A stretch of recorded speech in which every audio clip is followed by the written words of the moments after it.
The lion that doesn't cry. In the depths of the savannah, when the sun begins to soak the horizon, a young lion named Luo opened his eyes. "Lions do not cry," is a saying that has been engraved, like a mantra in the royal lineage of lions. Good morning, let's be brave today too. The friends in savannah laugh and play pranks on each other, but Luo swallowed a sigh of disappointment under his brave facade. Every time tears threatened to well up, the voice of the Lion King echoed in his mind. A lion must be strong. Lions never cry. As the sun reached its zenith, the savannah air shimmered with heat, and Luo's throat dried up from the heat. Although his elephant friend Mani gestured for him to go to the waterhole, Luo shook his head. He was afraid his tears would well up, so he had to maintain a face as dry as a desert. As the sunlight tilted, a small desert fox accidentally stepped on Luo's tail. Why are you bothering me like this? The fox stepped back in surprise. And Luo ran into the bushes as if fleeing. His angry voice was actually a cry. Even lions get angry sometimes. No, that's not just anger. It looks even sadder. Luo held his breath under the baobab tree. Something hot was boiling up in his chest, but he didn't know how to express it. The lion can't cry, because crying means being weak. At that moment, a small meerkat quietly sat down and said, "Luo, your eyes are already very dry. It's not from lack of water, but it feels like the tears have lost their way." Luo looked at the meerkat and quietly closed his eyelids, even as he felt the warmth of tears soaking around his eyes. This time he didn't turn his head away. As the sun set, the savannah took a breath in the glow of the twilight. The first tear that fell from Luo's eye sparkled. So this warmth, it wasn't just fear after all. An old giraffe from the savannah approached with a slow gait. Luo, swallowing your tears means locking away your sadness all by yourself.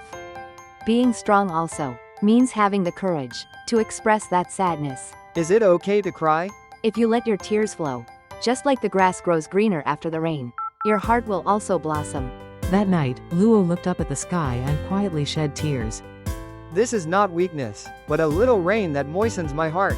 The starlight sparkled on my tears, and the night breeze brushed through the savannah. Through crying, Luo grew into a wiser lion. Question notebook. 1. When was the last time I lost my way in tears in my heart? 2. Were there any emotions, anger, cynicism, etc., that I expressed instead of holding back my tears? 3. How about letting my true feelings flow once today in a safe space? The lion that doesn't cry. We picked up the stars. The experience of picking up stars can help you discover the value of curiosity. Cheney, where do you think stars go when they fall? I don't know, but they say if someone picks it up, a wish comes true. Why are stars always up high? Could it be that we're smaller than the stars? Cheney, look. It just twinkled. Uni picked something up from the ground. Huh?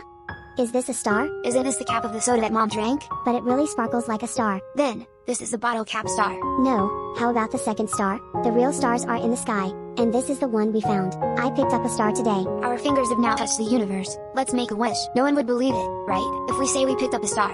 But we saw it, the moment it sparkled. Uni, what should we pick up tomorrow? Should we try picking up the moon? Today, this moment was a discovery that shines even brighter than a real star.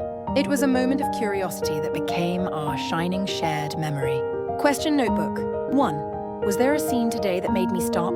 2. What curiosity arose from that scene? 3. What makes me sparkle these days? Please open the door. A cat's heartfelt cry. Knock, knock. Maru, can you open the door? Maru? You're really there, right? I can hear you breathing. Not right now. It's already been 3 years. Even when friends of the cat Maru come to the blue door at the end of the alley, when the sunlight comes, or even when a delivery arrives, he never opens the door. Maru, the weather is nice today.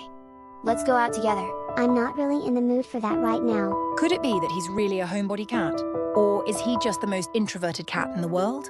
Not just the squirrel, but also the hedgehog, the owl, and even the warm sunlight, all knocked on the porch door. But the answer was always the same. It's okay, I like staying here. But in that voice, there was a slight tremor as if he were saying, "Help me, I want to get out too." Is it really okay?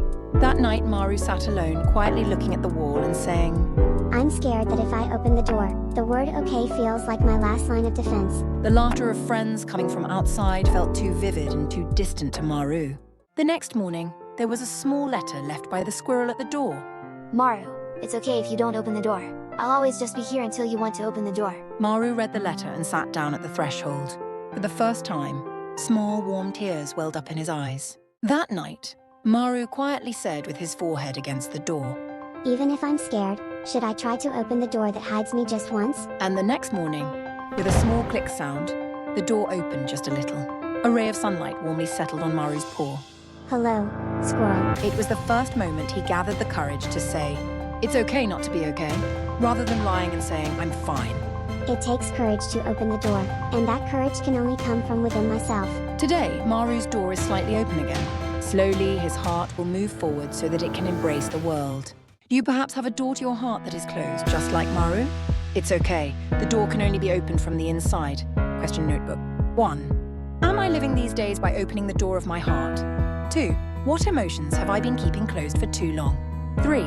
Have I ever told myself that it's okay not to be okay? Please open the door. The shocking secret of the ray with a smiling mask. Let me tell you the inside story of Ray Mira. Mira, are you really smiling 24 hours a day? Yes, of course. The ocean is so wonderful. Why wouldn't I smile?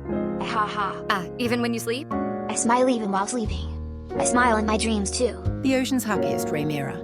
She smiles during typhoons, smiles when sharks pass by, and even smiles when stung by jellyfish. It's okay. I'm always perfectly fine. But is it really possible to smile 24 hours a day? An octopus asks. Mira, what were you doing alone in the underwater cave all night yesterday? I heard strange sounds. That was me humming alone because I was so happy. It was absolutely amazing. But Mira's fins were trembling slightly, as if sending Morse code said, "Help me, I'm actually lonely." Mira mutters to herself. Even when I'm not really okay, I have to say I'm okay so all the fish feel comfortable. When did it start? Ever since that day when other ocean friends said, "Huh? Mira looks depressed, the atmosphere feels weird," whenever she made a sad expression. I'm the ocean's mood maker. I have to smile. I must smile. Actually, she sometimes wanted to cry alone. A whale slowly approached from the deep ocean. Your smile tastes salty. Saltier than the ocean. But I'm smiling. Ha ha. That's exactly why I'm saying this. Real feelings flow out with the current. Your eyes are shaking right now, like an emotional tsunami. Mira looked into the calm sea surface like a mirror. Her smiling face remained the same, but small bubbles were coming out of her eyes. I also wanted to say it's hard sometimes. I also had many days when I wanted to cry alone at the bottom of the ocean. A small tear mixed with the seawater. Seahorse, huh? It's seawater, but why does it feel saltier? That's strange. My tears are saltier than seawater. That night, Mira let her smile muscles rest for the first time. Instead of her usual smiling face, she met her friends with a slightly gloomy expression. Today I feel like the bottom of the ocean. Gasp! Mira made a sad expression. Oh my, Mira can be depressed too. I was actually waiting for those words. You're also an ordinary fish like us. Even after that, Mira still smiles. But now she has real smiles, fake smiles, and I don't want to smile today mode too. I learned that real smiles are warmer when they embrace sadness and anger together. And also that friends don't run away even when I don't smile sometimes. Now Mira has become the most genuine ray in the ocean, even without smiling. Are you also living in 24-hour smile mode like Mira? It's okay. Sometimes smile muscles need to rest too. The shocking secret of the ray with a smiling mask. Please give me something sweet. Again, please. Please. Let's take a look at the love for chocolate from Hamster Chobi. Hamster Chobi always started moving when night fell. His puffed cheeks were filled with small chocolates, which were close to a habit that filled the emptiness in his heart. Chobi is always busy during the day. He cleans diligently, greets people enthusiastically, and never forgets to smile.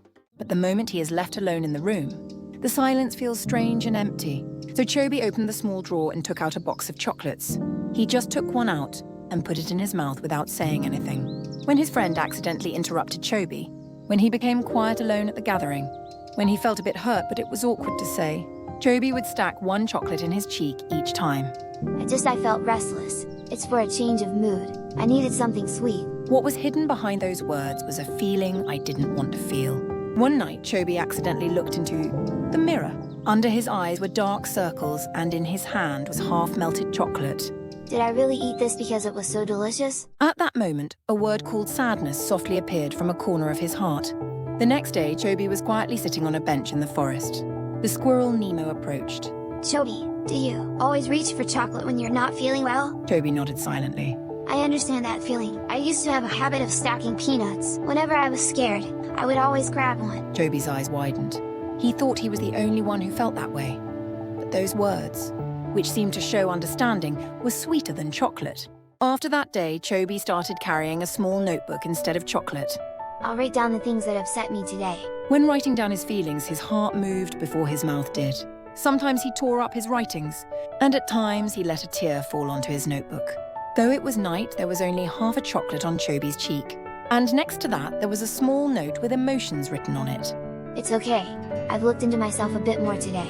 Even without eating, my heart feels full. Please give me something sweet, again, please.